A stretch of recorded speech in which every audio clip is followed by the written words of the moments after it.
Tiruchendur, Gomathi.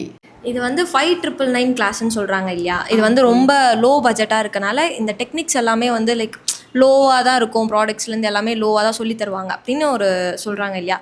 So அதை பற்றி நீங்கள் என்ன நினைக்கிறீங்க? பிகாஸ் நீங்கள் இப்போ ஸ்டூடெண்ட்டாக ட்ராவல் பண்ணியிருக்கீங்க 7 days, அதனால் நீங்கள் என்ன நினைக்கிறீங்க? வெளியிலேருந்து ரிவ்யூ உள்ளே வராதவங்க 1000 சொல்லலாம் சிஸ்டர். ஆனால் நம்ம உள்ளே வந்து பார்த்ததுக்கு அப்புறம் தான் தெரியும் நம்மளை ஒவ்வொரு நிமிஷமும் நம்ம வந்து ரொம்ப யூஸ்ஃபுல்லாக இருந்தது. ரொம்ப அவங்க சொல்லிக் கொடுத்த எல்லா டெக்னிக்குமே எனக்கு வந்து இனிமேல் வரப்போகிற எல்லா மேக்கப்புக்கும் நான் யூஸ் பண்ணி பார்த்து நல்ல ஒரு பெஸ்ட் ரிசல்ட் கொடுக்கலாம்னு நினைக்கிறேன். ஏன்னா மெயின் ப்ராப்ளம் மேக்கப் ஆர்டிஸ்ட்டுக்கு என்னவா இருந்துச்சு, அந்த வேத்துதுன்னா அழிஞ்சு போகிறது, கோயிலுக்கு போனால் கலைஞ்சு போகிறது, இப்படி தான் இருந்துச்சு. ஆனால் மேடம் ரொம்ப ஸ்ட்ராங்காக பண்ணிவிட்டு ஒன்றுமே இல்லை, ப்ளைனாக அவங்க கையை வச்சு எங்கள் ரியலாக எங்கள் கண்ணு முன்னாடி தான் அழிச்சு காட்டினாங்க. அது எந்த மேக்கப் எதுவுமே அழியவே இல்லை. அவங்க சொல்லிக் கொடுத்த மேக்கப் அந்த டெக்னிக்கை நாங்கள் எல்லா ஸ்டூடெண்ட்ஸும் யூஸ் பண்ணுவோம். அது வெளியிலேருந்து சொல்கிறவங்க அவங்க சொல்லிக்கிட்டே தான் இருப்பாங்க, அதை யூஸ் பண்ணிக்க முடியாது அவங்களால. ஒரே டெக்னிக்கை தான் எல்லா டெமோஸ்க்கும் அப்ளிகபிளாக இருந்துச்சா இல்லை? இல்லை, அவங்க ஒவ்வொரு டெமோக்கும் யூஸ் பண்ண க்ரீம்ஸ் வேறு, அந்த மெத்தடு வேறு, அவங்க சொல்லிக் கொடுத்த டெக்னிக் எல்லாமே வெவ்வேறு தான், டிஃப்ரெண்ட்டு.